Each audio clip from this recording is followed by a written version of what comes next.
Assalamualaikum warahmatullahi wabarakatuh. Perkenalkan, nama saya Hilda Komalasari dari kelas 2B, Prodi D3 Kebidanan Distrik Karsa Husada, Garut. Di sini saya akan sedikit menjelaskan tentang materi asuhan kebidanan pada ibu hamil. Yang pertama, ada faktor-faktor yang mempengaruhi kehamilan. Tentunya ada faktor fisik. Faktor fisik seorang ibu hamil dipengaruhi oleh status kesehatan dan status gizi ibu tersebut.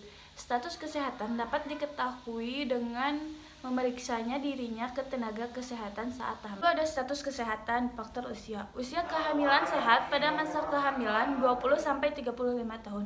Inilah yang disebutkan masa reproduksi sehat. Lalu ada segi negatif kehamilan di usia tua. Yang pertama, kondisi fisik ibu hamil dengan usia lebih 35 tahun akan sangat menentukan proses kelahirannya. Hal ini untuk mempengaruhi kondisi janin. Yang kedua, pada pembuahan. Kualitas sel telur perempuan pada usia ini telah menurun jika dibandingkan dengan sel telur pada perempuan dengan usia reproduksi sehat. Kontraksi uterus juga sangat dipengaruhi oleh kondisi fisik ibu. Lalu sekarang segi negatif kehamilan di usia terlalu muda. Yang pertama ada keguguran, persalinan prematur, mudah terjadi infeksi masa nifas, anemia dalam kehamilan, perdarahan, dan persalinan lama dan sulit. Dan sekarang ada riwayat kesehatan. Yang pertama, penyakit atau komplikasi akibat langsung kehamilan. Contohnya hipermesis gravidarum, preeklamsia, kelainan lamanya kehamilan, perdarahan antepartum, gemeli, dan lain-lainnya. Dan yang kedua, penyakit atau komplikasi tidak berkaitan dengan kehamilan. Contohnya penyakit atau kelainan alat kandungan, penyakit kardiovaskuler seperti jantung, hipertensi, dan lain-lainnya. Lalu ada penyakit darah, penyakit saluran napas, dan penyakit hepar. Lalu sekarang kehamilan ganda. Kondisi ibu lemah karena adanya beban ganda, pemenuhan nutrisi, oksigen, dan lain-lain. Lalu sekarang status gizi. Status gizi ibu hamil, kebutuhan zat-zat gizi yang lebih banyak seperti makanan kaya serat, protein, dan air putih. Kebutuhan zat gizi pada ibu hamil secara garis besar yaitu asam folat, bagian dari vitamin B kompleks yang dapat diisolasi dari daun hijau, buah-buahan, kulit, hati, ginjal, dan jamur. Kebutuhan 50-100 mikrogram per hari pada wanita normal dan 300-400 mikrogram per hari pada wanita hamil. Waktu pemberiannya minimal pemberian dimulai 2 bulan sebelum konsepsi dan berlanjut hingga 3 bulan pertama kehamilan. Yang kedua ada energi, efektif untuk menurunkan kejadian berat badan lebih rendah dan kematian perinatal. Kebutuhan 285 kalori untuk proses tumbuh kembang janin dan perubahan tubuh ibu. Dan yang ketiga ada pembentukan jaringan dari janin dan tubuh ibu. Dibutuhkan protein sebesar 910 gram. Dalam 6 bulan terakhir kehamilan dibutuhkan tambahan 12 gram protein sehari untuk ibu hamil. Yang keempat, zat besi atau Fe. Pemberian secara rutin untuk membangun cadangan besi, sintesa sel darah merah, dan sintesa darah otot. Minimal 90 tablet selama kehamilan. Yang kelima, kalsium. Untuk pembentukan dan tulang gigi bayi, kebutuhan kalsium ibu hamil adalah sebesar 500 mikrogram per hari. 6. Pemberian suplemen vitamin D terutama pada kelompok berisiko penyakit menular seksual. Yang ketujuh, pemberian yodium pada daerah endemik kreatinisme. Kenaikan berat badan ibu selama hamil adalah sekitar 12,5 kg. Pada trimester 1, kenaikan lebih kurang 1 kg. Kenaikan berat badan ini hampir seluruhnya adalah merupakan kenaikan berat badan ibu. Trimester 2, kenaikan 3 kg atau 0,3 kg per minggu. Sebesar 60% kenaikan berat badan ini dipengaruhi oleh pertumbuhan jaringan pada ibu. Trimester ketiga, kenaikan 6 kg. Sekitar 60% karena pertumbuhan jaringan janin. Penilaian status gizi. Yang pertama, BB dilihat dari IMT. Yang kedua, ukuran lingkar lengan atas, standar minimal 23,5 cm. Jika kurang, intervensinya adalah kekurangan energi kronis. Dan yang terakhir, kadar hemoglobin. Kurang gizi pada ibu hamil. terhadap ibu, perdarahan, anemia, dan lain-lain. Terhadap persalinan lama dan sulit, persalinan sebelumnya prematur, perdarahan setelah persalinan dengan SC cenderung meningkat. Terhadap janin, mempengaruhi tumbuh kembang janin, abortus, bayi lahir mati, kematian neonatal. Lalu ada faktor gaya hidup. Yang pertama ada jamu. Efek bagi janin membahayakan tumbuh kembang janin, abortus, kecacatan, kelainan ginjal dan jantung, dan lain-lain. Efek bagi ibu, keracunan, kerusakan jantung dan ginjal, shock dan perdarahan. Yang kedua ada mitos. Mitos atau kepercayaan tentu sangat dipengaruhi oleh lingkungan sosial, budaya, dan adat istiadat tertentunya. Contohnya mitomi, tidak boleh makan makanan yang berbau amis dan sebagainya. Mitos yang mendukung asuhan tentunya diperbolehkan, sedangkan yang membahayakannya dalam asuhan kehamilan semestinya dapat dicegah dengan konseling dan pendidikan kesehatan yang tepat. Yang ketiga, aktivitas seksual. Ibu hamil tidak harus menghentikan aktivitas seksual atau secara khusus mengurangi aktivitas seksual. Yang keempat, pekerjaan atau aktivitas sehari-hari. Yang penting diperhatikan adalah keseimbangan dan toleran dalam pekerjaan. Hal-hal yang perlu diperhatikan adalah tingkat keamanannya bagi ibu hamil. Kelima, senam hamil. Untuk mempertahankan dan meningkatkan kesehatan fisik ibu hamil, memperlancar peredaran darah, mengurangi keluhan pegal-pegal, dan aktivitas otot dan panggul untuk menghadapi persalinan. Yang keenam ada perokok. Efek bagi janin, berat badan lebih rendah, lalu ada kematian perinatal, pengaruh nikotin dapat menimbulkan efek kenaikan tekanan darah pada otak janin dan DJJ, detak jantung janin. Bagi ibu, penyakit paru, jantung, hipertensi, kanker, dan lain-lain. Dan yang terakhir, kehamilan di luar nikah atau kehamilan yang tidak diinginkan. Reaksinya, melarikan diri dari tanggung jawab, abortus, membuang anaknya, menitipkan anak ke orang lain. Dan yang kedua, berusaha melakukan aborsi atau bunuh diri. Dan yang terakhir, melakukan pekerjaan seorang ibu walaupun dengan keterpaksaan. Kebutuhan psikologis pada ibu hamil trimester 1, 2, dan 3. Kehamilan merupakan krisis bagi kehidupan keluarga yang dapat diikuti dengan stres dan kecemasan. Perubahan dan adaptasi selama kehamilan tidak hanya dirasakan oleh ibu, tetapi seluruh anggota keluarga. Oleh karena itu, selama kehamilan seluruh anggota keluarganya harus terlibat, terutama suami. Dukungan apa saja yang harus diberikan pada hamil trimester 1, 2, dan 3? Yang pertama, support keluarga, suami, keluarga, dan lingkungan. Yang pertama, suami. Suami sebagai seorang yang paling dekat dianggap paling tahu kebutuhan istri.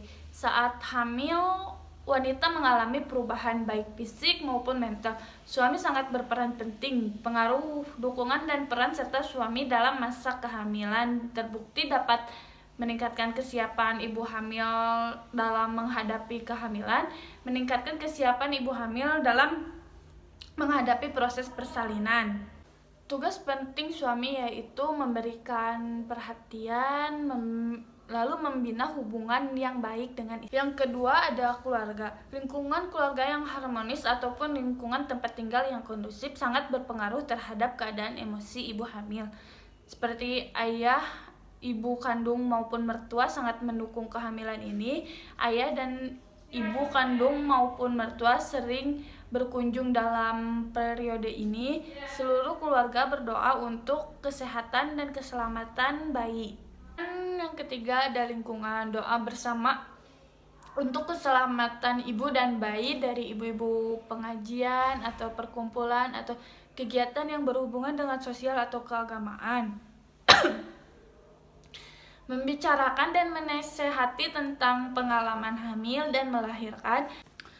Dan yang kedua, support tenaga kesehatan. Tenaga kesehatan khususnya bidan sangat berperan dalam memberikan dukungan pada ibu hamil. Bidan sebagai tempat mencurahkan segala isi hati dan kesulitannya dalam menghadapi kehamilan dan persalinan. Yang ketiga, rasa aman dan nyaman selama kehamilan. Keluarga, khususnya suami, sangat diperlukan bagi seorang wanita hamil. Dukungan yang diperoleh oleh ibu hamil akan membuatnya lebih tenang dan nyaman dalam kehamilannya. Hal ini memberikan kehamilan yang sehat.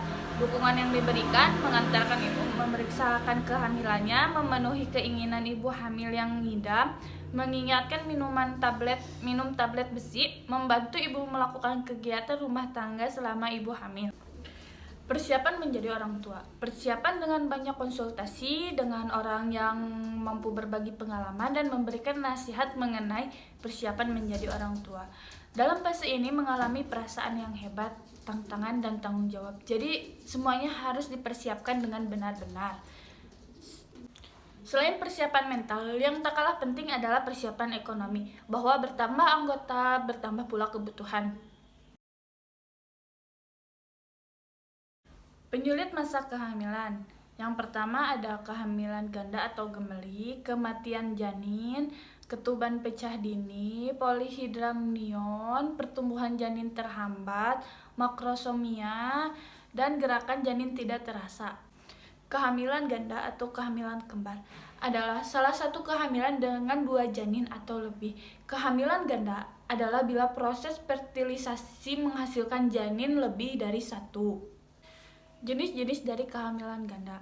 Yang pertama ada kehamilan kembar monozigotik, merupakan kehamilan ganda yang berasal dari satu ovum yang dibuahi dan membelah secara dini dan membentuk 2 embrio yang sama. Kehamilan ini juga disebut hamil kembar identik. Ciri-cirinya adalah jenis kelamin sama, rupanya sama, atau memiliki wajah yang sama, seperti bayangan, dan golongan darah sama, cap kaki dan tangan sama. Dan yang kedua ada kehamilan kembar dizigotik, merupakan kehamilan ganda yang berasal dari 2 atau lebih ovum yang telah dibuahi. Sebagian besar kehamilan ganda adalah dizigotik atau kehamilan kembar fraternal. Ciri-cirinya adalah jenis kelamin dapat sama atau berbeda, persamaan seperti adik kakak, golongan darah tidak sama, cap tangan dan kaki tidak sama. Etiologi. Faktor-faktor yang mempengaruhinya adalah faktor ras, faktor keturunan, faktor umur dan paritasa, faktor nutrisi, dan faktor terapi infertilitas. Dan penyulit pada masa kehamilan yang sekarang adalah kematian janin.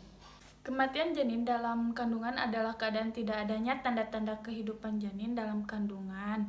Sering dijumpai baik pada kehamilan di bawah 20 minggu atau sesudah 20 minggu.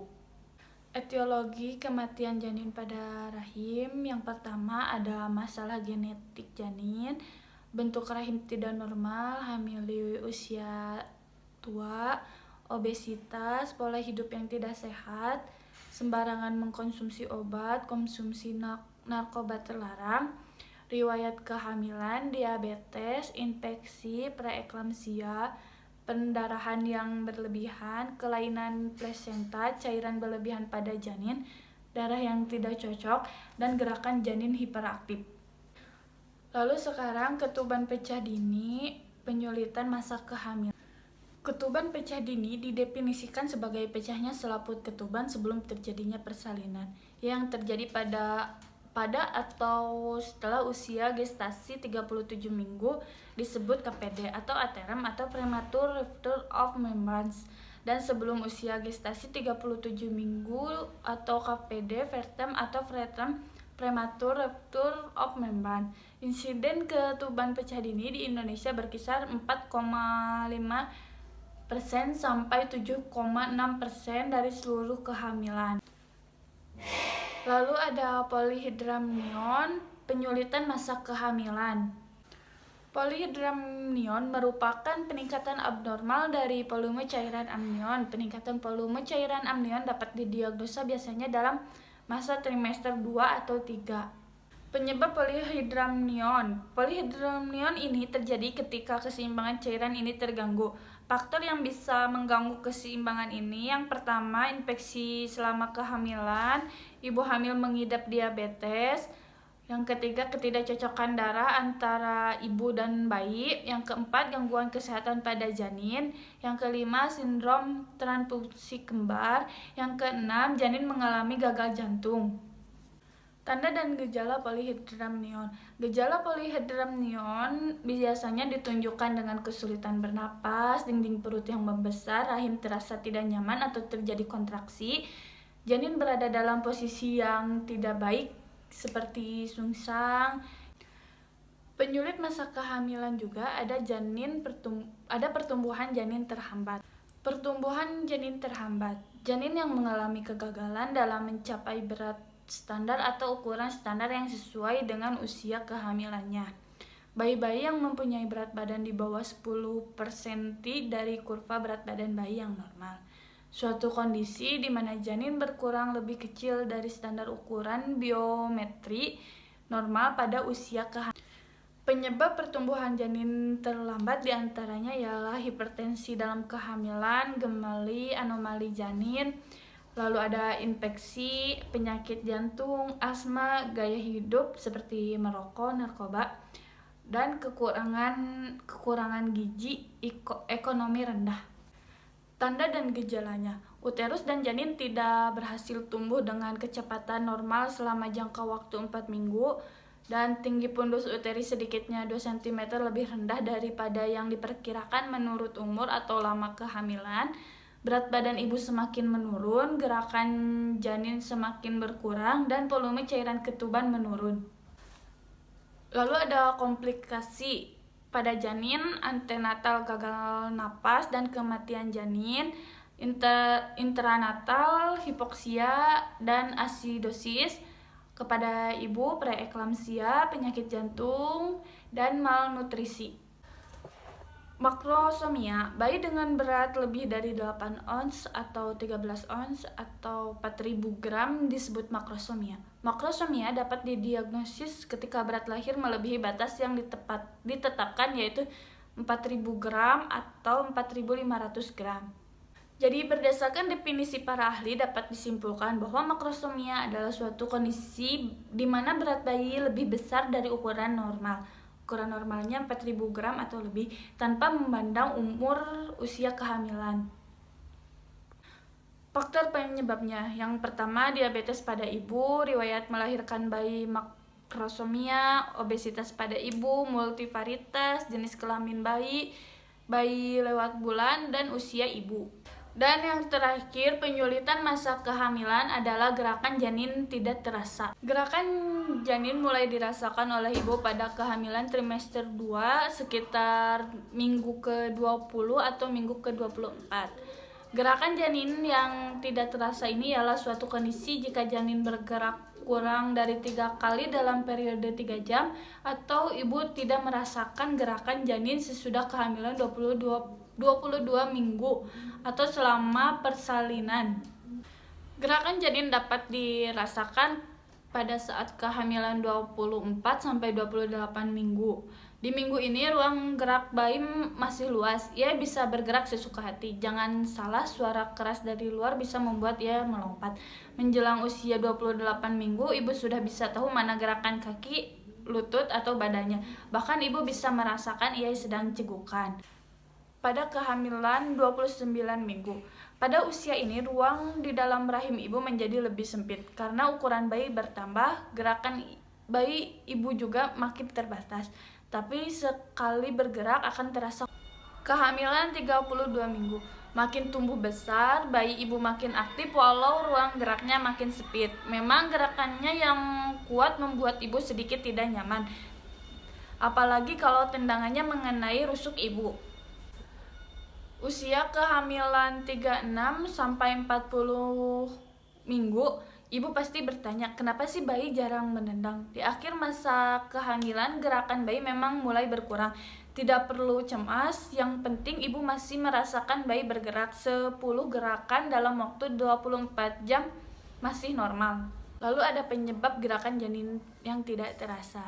Yang pertama, janinnya sedang tidur, ibu sedang beraktivitas, ibu kurang makan, posisi janin anterior, dan hamil tua. Dan materi yang terakhir ada asuhan kehamilan kunjungan awal. Tujuan kunjungan ini untuk pemantauan dan pengawasan kesejahteraan ibu dan janin. Yang pertama untuk mengkaji tingkat kesehatan, menetapkan catatan dasar standar pembanding kemajuan kehamilan, identifikasi faktor risiko, diskusi kehamilan yang sedang berlangsung, nasihat perawat selama hamil, dan membina hubungan saling percaya. Riwayat kesehatan atau anamnesa.